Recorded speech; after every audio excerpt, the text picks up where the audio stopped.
Hey there. Hello. Today, I just wanted to talk about some more INFP stuff. Another topic it's not super fun, but it is something that comes up a lot is when an INFP has to deal with gender and race discrimination. Like, how do you cope with that? Because we are highly sensitive, so it impacts us like a lot. So that's just what I wanted to talk about today. And hopefully it will be something helpful to you. And if it's not super helpful, then maybe in the comments section you can add your own theories about how best to cope with the effects of discrimination.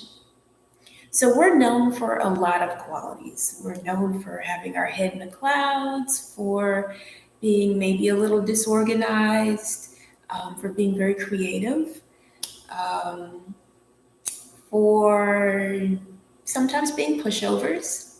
But one thing we're not usually known for is arrogance.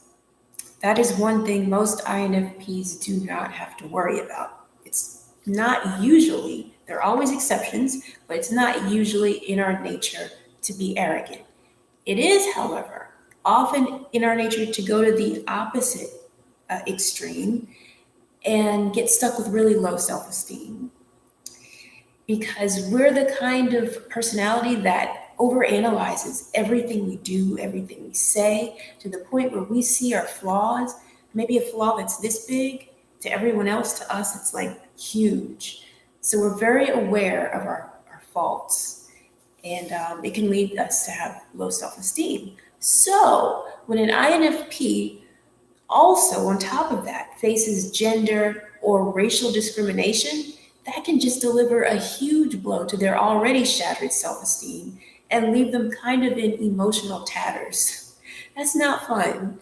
I remember when I first started acknowledging racism, and I say acknowledging because it was always there.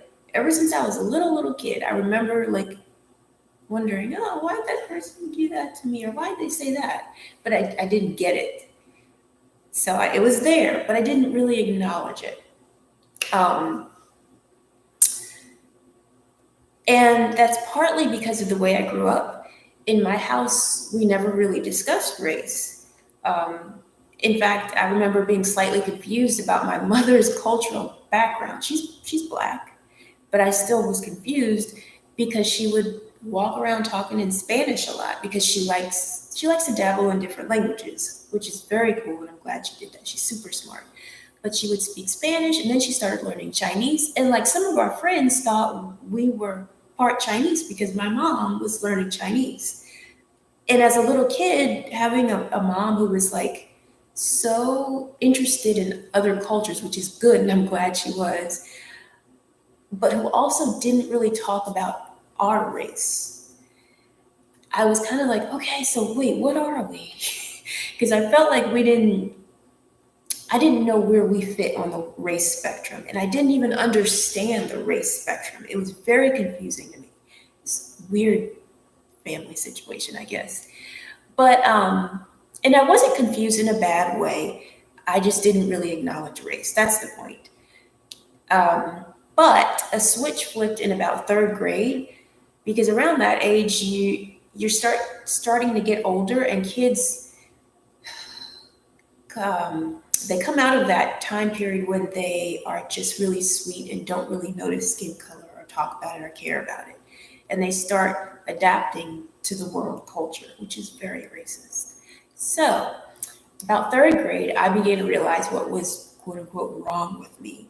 Because while I liked the color of my skin, like I'm fine with my skin, I noticed that a lot of my friends seemed to look down on it.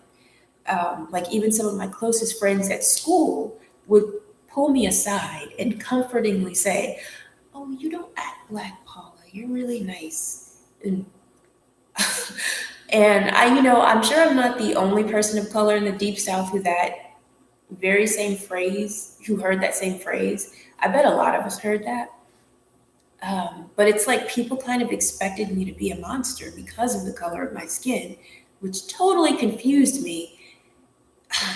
And it was just a weird feeling to sit there and listen to your friend who's trying to give you a compliment and who's yet hurting your feelings. So I got really good at just putting on a fake smile and saying thank you, and then trying to change the subject real quick. But still, even though I had that fake smile, it still hurt. And even now, like that I'm in my 30s now, it still hurts to this day when people, especially when those people are your friends, say things that put down people of color. And they do so inadvertently a lot. It's not that they're trying to be prejudiced or that they're racists. It's just that we live in a world that discriminates against people with dark skin. I don't know why, but that is just the world that we live in. Um, yeah, so when friends do it, it's especially hurtful. For example, there was this woman who I used to be friends with. We are not anymore for sure. Not because of this that I'm about to tell you, but a whole bunch of other stuff.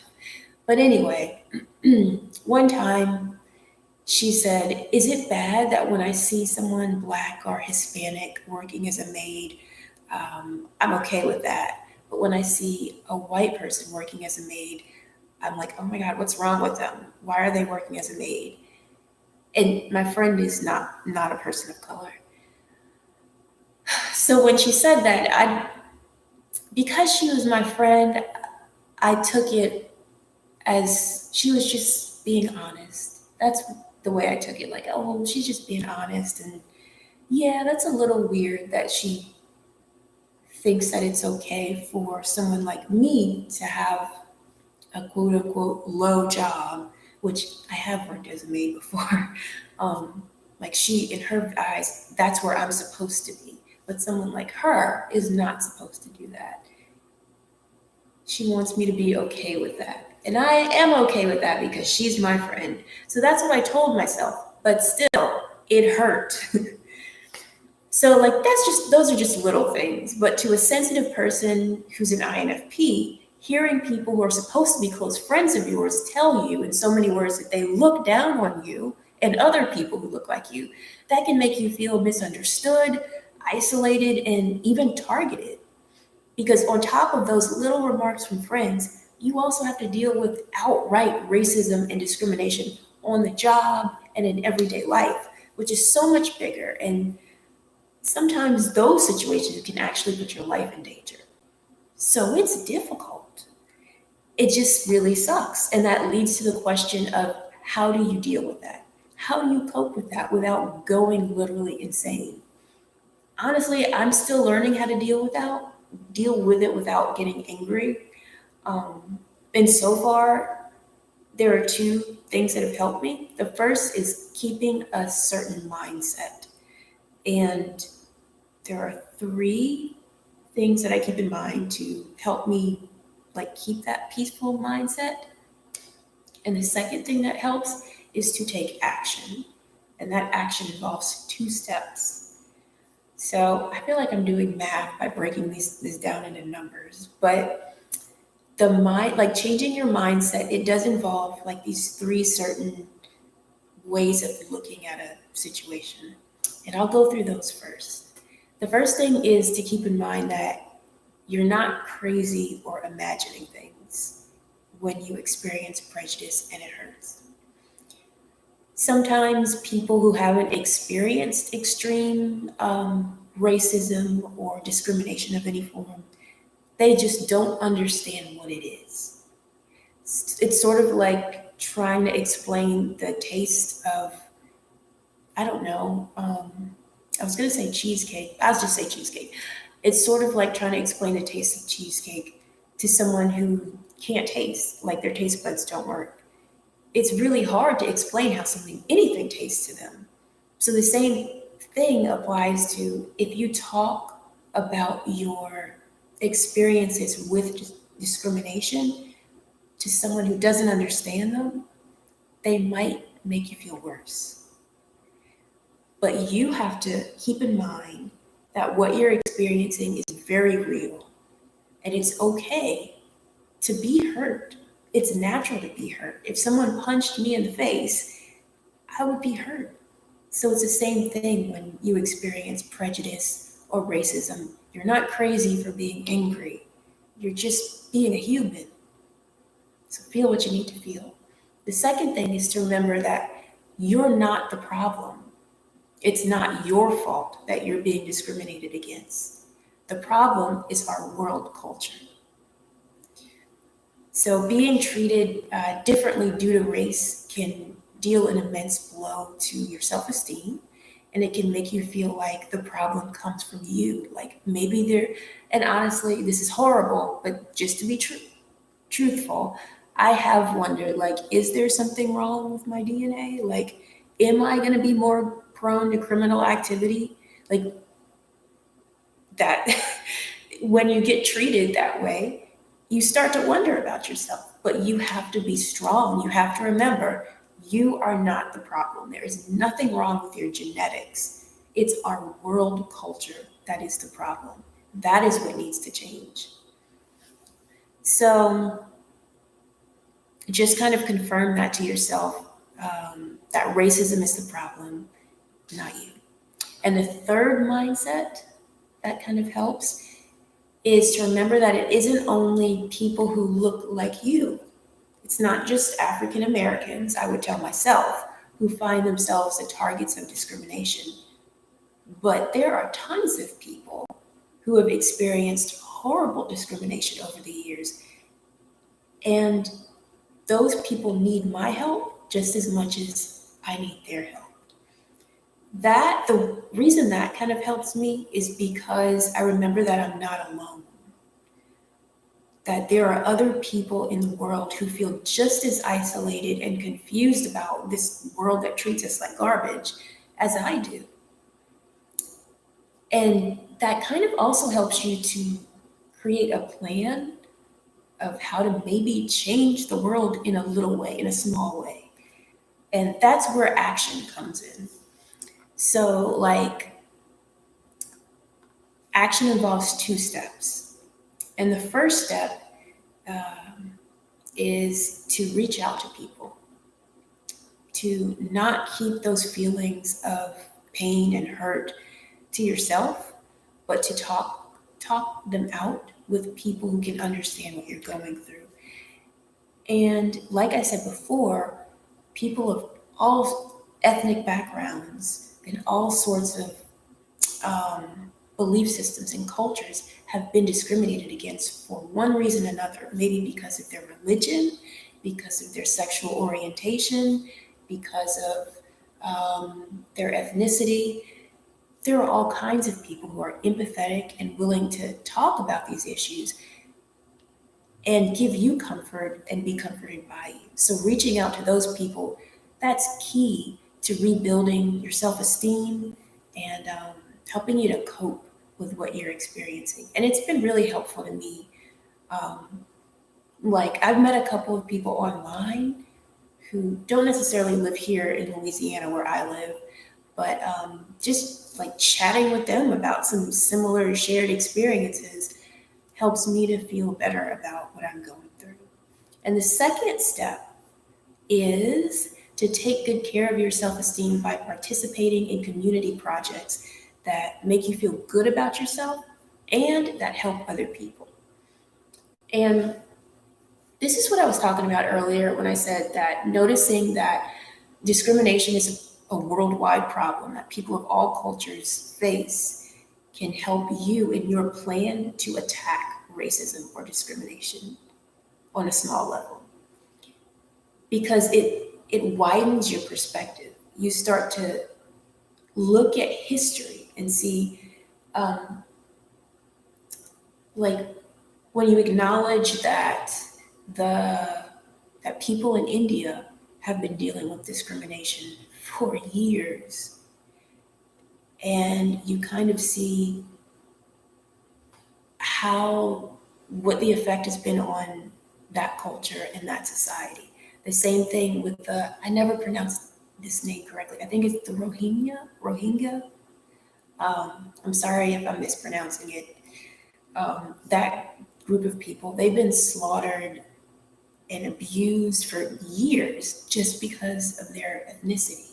It's sad. But when you start to take into consideration all the people who've experienced horrible mistreatment over the years, It helps you to kind of make a plan of how you can help not just people who look like you, but people in general who are in need of comfort and peace. And then you can figure out ways to bring them comfort, ways to bring them peace. And maybe on the other side of the coin, figure out how to help someone who has a prejudiced mindset and doesn't even realize it, how to help them come out of that mindset and help them like expand their worldview so that they begin to see people of color as just everyday people. I don't know if this is making much sense. I kind of feel like I'm rambling a little bit, but I guess the point is to just get out there in the community and use your skills in a way to help other people solve their problems, to feel better about themselves, and to teach people how to how to be peaceable with one another. And that kind of helped me for a little while. There was a local program in Baton Rouge that I signed up with. It was like a nonprofit. I actually worked there, but I also like would do some work with kids, and it made me feel good about myself because I was helping other people, and you could kind of see the effects. You could see them making small changes in their lives. And it just makes you feel good when you see that you're having a positive effect on someone else.